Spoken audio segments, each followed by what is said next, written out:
네, 오늘은 그동안 비트코인을 포함해서 암호화폐들을 거래하면서 다양한 그런 방법들을 좀 시도를 했었고 소개를 많이 해드렸는데 복잡해 보일 수도 있겠다라는 생각에 좀 여러 가지 내용들을 오늘 좀 한번 총정리를 하려고 합니다. 네, 그래서 일단 암호화폐 거래는 요즘에 굉장히 뜨겁잖아요. 한 번에 뭐 100배를 벌었다는 사람도 있고 그 도지코인 같은 경우에는 최근에 며칠 사이에 600%, 700% 이렇게 오르기도 하고 투자를 저도 막 오래 하진 않았지만 컨텐츠를 계속 만들다 보니까 이렇게 들어오시는 분들을 좀 도움을 드리기 위해서 제가 또 별도로 리서치를 많이 하게 되거든요. 기사도 더 찾아보게 되고 보다 보면 항상 오르고 굉장히 뜨거운 경우에만 사람들이 관심을 갖고 그때 굉장히 많이 사게 됩니다. 이제 급락이 오고 떨어지기 시작하면 그때부터는 이제 다시 팔고 나가고 그 반대로 하라고 꼭 대가들은 얘기하지만 이거는 정말 어쩔 수 없는 사람의 심리 같고 그런 것 같아요. 공부를 해서 뭐 기술적인 부분을 다 분석을 해서 해결이 되는 것 같지도 않고 진짜 중요한 거는 경험을 쌓고 심리적인 부분을 다스리는 그런 게 굉장히 중요한 것 같거든요. 냉정하게 봐야 되는 거죠. 그다음 내 포지션을 정확하게 알아야 되는 거고 일단 관심을 갖고 있었던 거는 그 비트코인이 폭락할 때 2018년도에 그때 저도 처음 관심을 좀 갖게 됐었고 저는 투자를 그때 안 했지만 친구들이 많이 하면서 돈을 많이 잃었어요. 네, 그러면서 간단하게 좀 알아본 수준이었고요. 그리고 이번에 코로나 지나고 투자를 하면서 여름부터 저는 좀 자료들을 굉장히 많이 찾아보기 시작했고 좀 책도 읽고 공부도 굉장히 많이 했습니다. 그러면서 좀 확신이 든 시점이 작년 11월이었고 그때부터 투자를 시작했어요. 그래서 그 당시에도 굉장히 저는 비싸다라는 말을 많이 들었었기 때문에 좋은 자산군이 될 거라는 확신이 있어서 그 당시에 저도 샀지만 너무 올랐어요. 지금 캐나다 달러 2만 불이었는데 지금 7만 불을 왔다 갔다 하고 있죠. 아쉬운 거는 제가 추가로 지금 많이 못 사고 있다라는 그 부분이 있어요. 오르는 것도 좀 좋긴 했지만 좀 지나고 나니까 너무 올라서 오히려 좀 저는 길게 보는 입장에서는 조정이 좀 많이 와줬으면 좋겠다라는 생각을 하고 있습니다. 공부를 하고 이 자산군에 대해서 리서치를 한 다음에 투자를 좀 하셨으면 좋겠어요. 그냥 급등하고 뭐 오르니까 사고 그렇게 되면은 떨어질 때 못 버팁니다. 제가 아는 선에서만 저는 거래하고 있다는 거. 그래서 저는 일단 비트코인, 이더리움 뭐 이 정도만 사고 있어요. 네, 그래서 일단 첫 번째로 주식 계좌가 있는 분들, 네, 저는 뭐 퀘스트레이드를 여러분들한테 소개도 해드리고 있고 수수료가 좀 저렴한 웰스 심플도 제가 소개를 많이 해드리고 있잖아요. 이 거래 계좌가 있는 분들은 저는 가장 강력하게 추천드리는 거는 ETF를 사셔라. 네, ETF를 사시면 좋을 것 같고 지금 캐나다에는 세 가지 ETF가 출시가 됐어요. 네, 그리고 이 캐나다 지금 펀드에 여러 나라의 기관들도 투자를 하고 있거든요. 네, 그 말은 뭐냐면 캐나다에 있는 이 ETF들이 다른 나라에 있는 투자 금액까지 지금 다 흡수하고 있다라는 그런 뜻입니다. 이 수요가 있다는 걸 보면은 미국에서 바로 이 비트코인 ETF를 먼저 만들 거예요. 그런 게 거의 확실하기 때문에 그렇게 되면은 비트코인은 지금 굉장히 좀 다른 코인에 비해서 횡보하고 있지만 진짜 큰 상승이 시작될 거예요. 그리고 이 비트코인은 부자들이 사고 있습니다. 관심이 좀 상대적으로 비트코인에 대해서 없으신데 저는 비트코인이 제일 최고의 암호화폐다. 그리고 이미 진짜 많은 사람들이 거래를 하고 있고 부자들이 다 사고 있는 거. 이 부분에 있어서 비트코인을 따라올 그런 코인들은 없다라고 저는 생각합니다. 그나마 이더리움은 본인들의 목적성이 따로 있기 때문에 그 부분에서 장점을 갖고 있는 거죠. 그래서 ETF의 장점은 비트코인이나 암호화폐 거래소가 굉장히 불안하잖아요. 이 비트코인 시스템은 해킹 당한 적이 없지만 거래소들이 해킹 당하거나 아니면 그 CEO가 죽으면서 암호를 다 분실한다거나 뭐 이런 사고들이 많이 일어나요. 그런데 이 ETF는 이 시스템 안에 주식 거래 시스템 안에 들어와 있는 상장이 된 펀드로 굉장히 안전해요. 1%의 수수료를 내긴 하지만 캐나다에서 투자하시는 분들은 바로 레지스터드 텍스 프리 세이빙 어카운트나 RRSP 같은 세제 혜택을 받을 수 있는 그런 트레이딩을 할 수가 있습니다. 그리고 주식 거래 시간 동안 자유롭게 또 사고 팔 수가 있어요.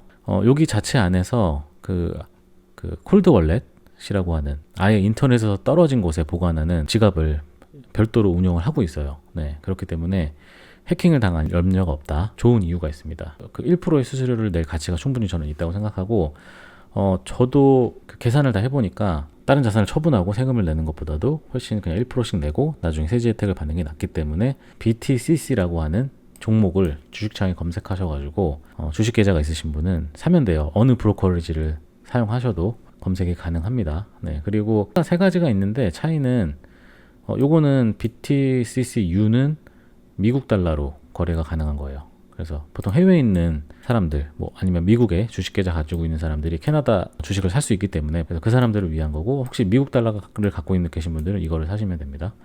네, 그리고 요 두 가지 차이는 요거는 그냥 미국 달러를 따라가는 거예요. 가치를. 환율 방어가 안 되는 겁니다. 네, 그래서 미국 달러의 가치를 좀 더 높게 보시는 분은 이거 선택하시면 되고, 나는 그래도 환율 방어를 받아서 동일하게 캐나다 달러 가치를 유지하고 싶다라고 하시는 분들은 요거를 거래하시면 됩니다. 요거 아니고도 비트코인 ETF가 두 가지가 더 있다는 거 그거 검색하시면 나오니까 요게 가장 쉬운 방법이고, 그 다음은 웰스 심플입니다. 저도 웰스 심플로 시작을 했었고, 두 가지만 거래가 돼요. 비트코인하고 이더리움. 가장 시가총액이 크고 안전하기 때문에 이 두 가지만 거래가 가능하다고 여기서 얘기하고 있고, 웰스 심플의 그 모토 자체가 간단한 거래를 그리고 저렴한 그렇게 거래를 할 수 있게 만든 그런 플랫폼입니다. 웰스 심플의 장점은 뭐냐면 굉장히 안전하다는 거예요. 제미니 트러스트 컴퍼니라고 하는 굉장히 큰 그 암호화폐를 보관을 해주는 신탁회사죠. 보관을 좀 맡겨놓고 보험까지 들어놨습니다. 그렇기 때문에 일반 그냥 거래소들보다 굉장히 안전하지만, 단점은 수수료가 1.5%가 적용이 됩니다. 사고 팔 때 모두 다. 뭐 레딧이나 이런 것을 많이 보다 보면 충분히 가치가 있다라고 얘기한 사람 진짜 많습니다. 1.5% 자기는 그냥 내고 안전하게 여기서 거래를 하겠다라고 얘기를 하고 있고, 단점은 내가 원하는 대로 이 비트코인을 빼고 넣고를 할 수가 없습니다. 네, 입출금이 자유롭지가 않아요. 그냥 거의 보관하고 팔면은 다시 이 웰스 심플에 여기서 보관하고 있는 걸 내가 좀 사는 그런 방식이에요. 그래서 P2P 그런 방식으로 자유로운 거래를 하기는 어렵다. 여러 가지 저도 비교를 했어요. 많은 사람들이 거래하는 게 바로 이 빗바이인데, 빗바이는 그 수수료가 조금 높습니다. 그래서 저는 이제 요거를 사용하는데, 저는 아무튼 그 소액으로 적립식으로 조금씩 사시는 분들한테 추천드려요. 거래를 자주 안 하시는 분들, 네, 그런 분들한테는 수수료가 진짜 저렴합니다. 왜냐면 다 비교해봤어요. 제가 쉐이크페이는 스프레드가 되게 넓어요. 동시간대에 다 거래해봤거든요. 그리고 이 빗바이는 저희 그 카페 회원분 중에 굉장히 오래 암호화폐 거래하신 분들이 쓰시던 건데, 이분도 비교를 해보시고 뉴턴으로 넘어오셨습니다. 근데 캐나다 거래소들은 굉장히 아쉬운 게 코인을 많이 취급하지도 않고, 그리고 거래 옵션이 없어요. 지정가 거래도 아직은 좀 안 되고, 저도 바이낸스를 알아봤던 게 도지코인을 조금 그냥 예전에 일론 머스크가 얘기 처음 했을 때 좀 사고 싶어가지고 관심을 가져서 공부를 했고요. 근데 그때는 도지코인이 4센트였습니다. 지금은 이제 굉장히 많이 올라서, 바이낸스가 전 세계 최대 거래소고 미국의 최대 거래소는 코인베이스죠. 최근에 상장한 코인베이스도 사용이 가능한 걸로 알고 있어요, 캐나다에서. 그런데 문제점은 여기서는 저희들이 입금하는 옵션이 굉장히 적습니다. 네, 신용카드 결제가 일단 안 되고, 그 다음에 이트랜스퍼 같은 걸로도 하기가 어려워요. 그 부분 때문에 보통 이 캐나다 거래소에서 코인을 사고 바이낸스를 보내는 그렇게 많이 하시는데, 최근에는 네트워크 수수료가 너무 비싸졌어요. 특히 테더하고 비트코인이 굉장히 비싸져가지고 막 50불 정도의 수수료가 들어갑니다. 네, 그래서 좀 더 다양한 거래, 뭐 단타치기, 그렇게 돈을 잘 버시는 분들은 그 방법이 맞는 분들이고, 레버리지를 활용한다거나 뭐 이런 게 가능하기 때문에 잘하는 분들이면은 그 투자 방법이 맞는 거잖아요. 캐나다에 있는 모든 플랫폼들이 자주 사고 파는 분들을 위해서 좋은 건 아닙니다. 그래서 그분들은 꼭 바이낸스에 오셔가지고 코인 보내셔가지고 여기서 거래하시면 마진 거래도 되거든요. 10배까지 가능해요, 내가 가진 돈에.